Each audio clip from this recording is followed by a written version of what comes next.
A part of that plan, of course, is to induce the gradual surrender of American sovereignty, piece by piece and step by step, to various international organizations, of which the United Nations is the outstanding but far from the only example.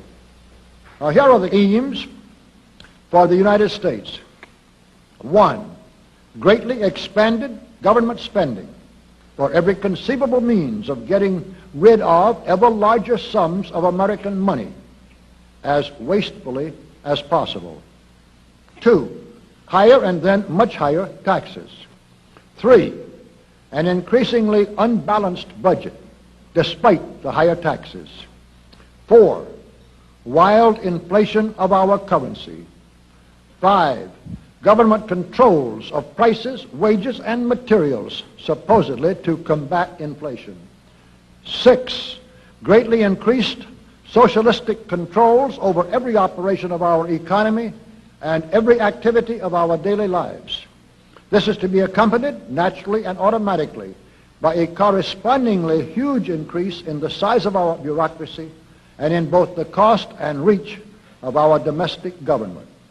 7, far more centralization of power in Washington and the practical elimination of our state lines. There is a many-faceted drive at work to have our state lines eventually mean no more within the nation than our county lines do now within the states. 8, the steady advance of federal aid to and control over our educational system, leading to complete federalization of our public education.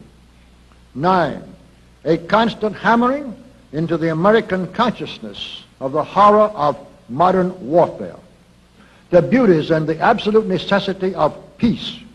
Peace always on communist terms, of course.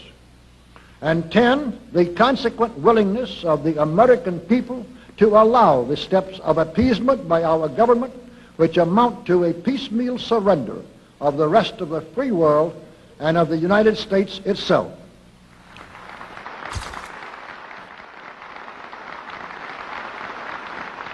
So brush the insider's dust out of your eyes, my friends, and the communist soap suds out of your brain, and ask yourselves in all honesty, what on earth is wrong with the United States simply minding its own business?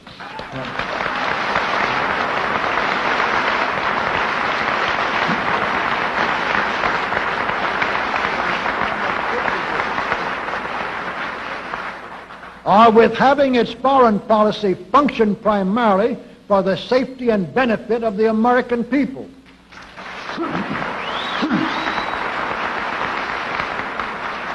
Which is exactly what we had done for the first 140 years of our existence as a nation, to the incredible advantage of ourselves and everybody else. Everybody, that is, except a numerically small clique of power-lusting conspirators who had somehow inflicted themselves on a gullible world. While we turn to a very brief summarization of what we hope the John Birch Society will help and even sometimes lead the American people to accomplish during the next 15 years. 1, our first and most important specific undertaking should be to restore the complete independence of the United States.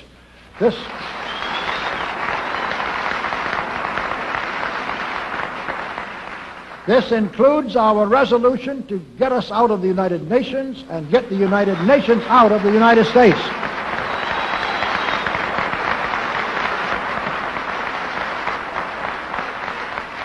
Two, we must once again make our money freely redeemable in gold at some realistic price.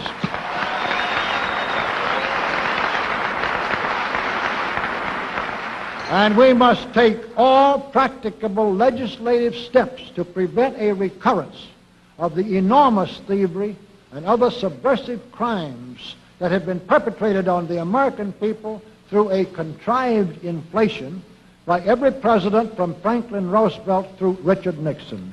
3, we should reduce the number of government bureaus, of government civilian employees, and the whole quantity of government by at least 50%.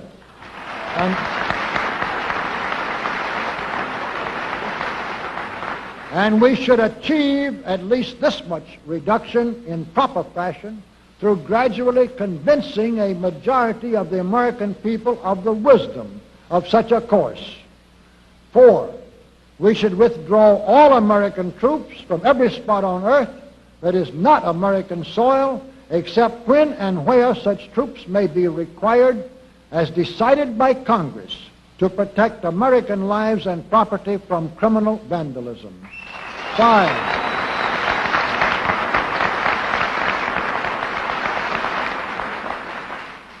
5, we should get government out of the areas and functions and activities where government does not belong. Again, all steps to this end should be taken gradually, but nevertheless just as rapidly as enough of the American people can be persuaded to support such progress.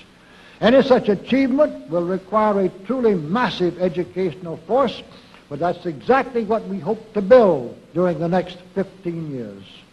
We could go ahead for at least 100 numbered items, but the John Birch Society will undoubtedly be working on more than that many specific projects, which will be laid out in its bulletins before another 180 months will have rolled around. And all of these projects will fit into the general pattern indicated by the 5 major objectives listed above. So let's really wind up this marathon monologue with one final thought. None of us can guarantee anything about what the future will bring.